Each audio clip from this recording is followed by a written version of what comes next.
प्यार के आदतिया धरा के तू चल गइलू, पियवा के प्यार पाके जान तू बदल गइलू।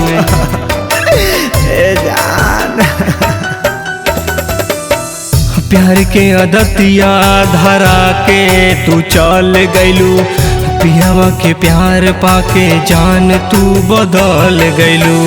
संचित अरिया से भेजब खबरिया, जान तू करिहा कबूल हो।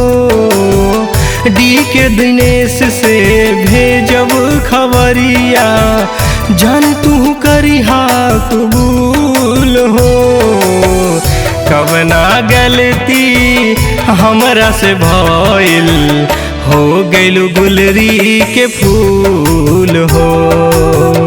कवना गलती हमरा से भइल, हो गइलू गुलरी के फूल हो।